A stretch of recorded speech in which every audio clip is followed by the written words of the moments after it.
Bicara tentang Rasulullah, beliau adalah sosok sempurna yang penuh dengan keteladanan. Saat menjadi seorang pebisnis, maka beliau menjadi seorang pebisnis terhebat. Saat menjadi seorang pemimpin keluarga, menjadi ayah, suami yang paling baik kepada keluarganya. Begitupun saat menjadi hakim, menjadi pendakwa, menjadi guru, maka Rasulullah memiliki kebijaksanaan yang sangat luar biasa. Tadi Pak Dr. Jazilul sudah memberikan satu nilai yang perlu dihadirkan di bangsa ini, yaitu sifat pemimpin yang lembut, yang pemaaf, yang mampu menghadirkan kasih sayang bagi masyarakatnya, bagi rakyatnya. Nah, saya ingin bertanya lagi yang nilai-nilai lain kepada Kiai Sibro Malisi. Silakan Kiai. Ya.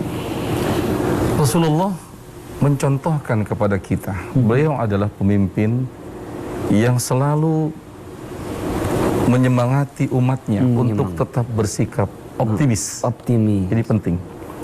Beliau mengambil keputusan, tetapi ketika planning itu dilaksanakan, beliau tetap optimis. Mana contohnya?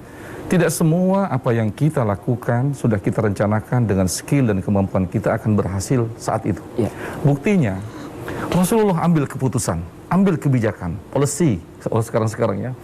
Apa itu? Yang pertama, hijrah. Hijrah ternyata bukan hanya satu kali. Ternyata Rasulullah pernah mengalami kegagalan dalam hijrah yang pertama. Kemana hijrah yang pertama? Hijrah ke Taif. Pelakunya hanya 2 orang saja. Beliau dengan Zaid bin Harithah. Gagal, tapi tetap optimis. Lakukan hijrah yang kedua. Bukankah dicatat dalam sejarah hijrah yang kedua ini kepala rombongannya adalah Zubair bin Awam? Kemana? Ke Ethiopia.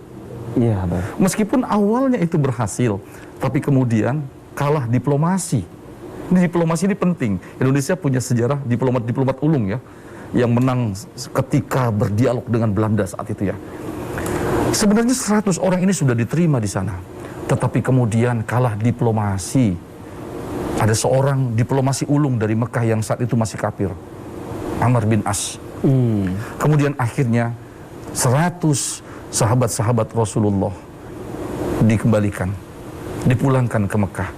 Yang pertama gagal, yang kedua gagal. Tetap optimis. Maka ada hijrah yang ketiga. Kalau tidak berhasil, maka kita tidak akan merasakan nikmatnya sholat di masjid. Kalau hijrah yang ketiga ini tidak berhasil, maka kita tidak punya kesempatan mengungkapkan rasa rindu dan kangen kita dengan Rasulullah. Kenapa berhasil? Optimis. Seorang pemimpin itu harus punya sikap optimisme.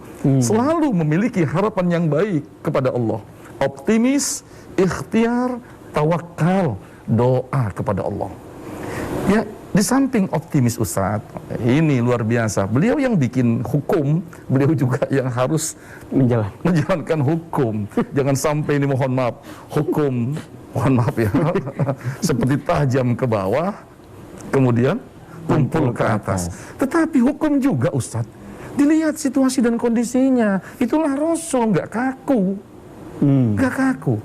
Contohnya Ustaz, ada seorang sahabat, mohon maaf, jujur ini sahabat di bulan puasa Kiai ya.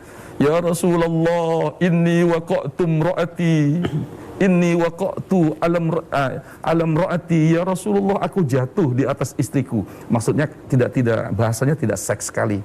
Maksudnya dia sedang berpuasa kemudian dia berhubungan dengan istrinya. Ini kan ada hukumnya. Dipanggil sama Rasul, apa kesalahan kamu berpuasa berhubungan dengan istri?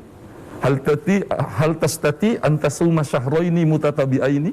Kalau begitu hukumannya puasa 2 bulan berturut-turut. Ini hukum. Terus dia bilang, ya Rasul, saya nggak kuat. Sehari aja. 1 bulan aja saya sering bolong-bolong. Ini pada ketawa jangan-jangan ngalami ya gitu. Gak kuat. Rasul lihat ini memang orang tidak kuat. Ini memang orang gak kuat. Terus kata Rasulullah, hal tastati it'ama sittina miskinan. Kalau memang tidak kuat, dilihat kondisinya puasa 2 bulan berturut-turut, beri makan 60 fakir miskin. Ya Rasul, ana miskin. Terus dia bilang, bagaimana kasih makan 60 orang fakir miskin, saya sendiri miskin. Sampai Rasul pun akhirnya diam. Ini orang, kalau kata orang Jakarta itu, kue cincin, kue ganas turi, sudah miskin nggak tahu diri gitu. mungkin gitu kan. Rasul diam puasa 2 bulan nggak mampu memberikan makan fakir miskin 60 orang nggak mampu. Rasul diam sampai akhirnya ada sahabat lain yang datang memberikan hadiah kepada Rasul. Bukan sodakoh. Rasul tidak pernah menerima sodakoh. Bukan sodakoh. Sebab sodakoh itu hukumnya innamas sodakoh lil fuqara wal masakin, dan selanjutnya diberikan hadiah. Ini pemimpin melihat situasi dan kondisi, dipegang kurma tersebut.